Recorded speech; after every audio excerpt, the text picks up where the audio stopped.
Kudüs'ün aslanı Salahuddin Eyyubi, adın tarih boyunca yankılanır ey yiğit. Adaletin kılıcı, düşmana geçit yoktu hiç.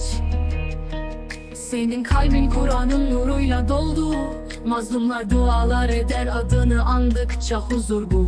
Salahuddin Eyyubi ku selam, tarih min gullet lahe tera naam. Salahuddin tu hai adil ka nishan, tu hai hak ka amin, tere bazu mein thi taqat khuda ka kalam. Küfürler zetata jab tu chellata ka islam ka peygam.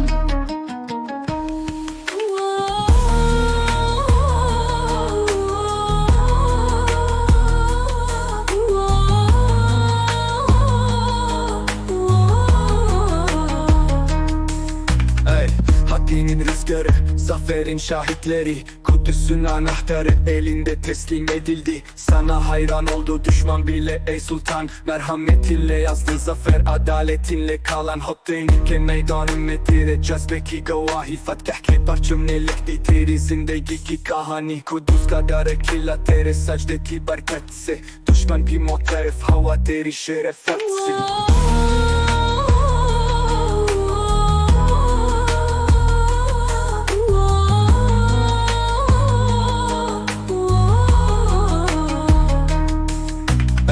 İslam'ın ordusu ayakta dimdik duran, Salahuddin gibi liderler bu dünyada hep aranan. Adın sonsuza dek kalbimizde yankılanır, senin yolun ışığımızdır, imanla aydınlanır. Ey milki muhafız, ey İslam ke peredar, Salahuddin Eyyubi tera kirdar hai bemisal. Tu zinda hai aaj bhi har momin ke dil mein, teri kurbaniyon ki roshani hai hamari rahon mein.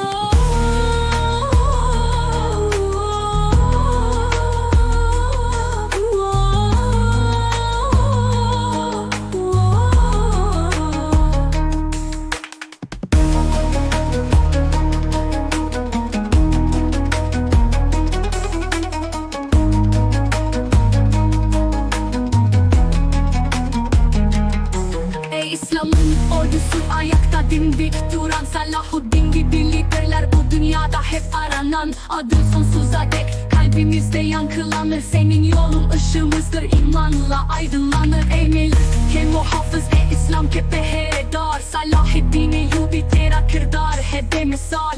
Tu zinda hai aaj bhi har momin ke dil mein, teri kurbaniyon ki roshani hai hamari rahon.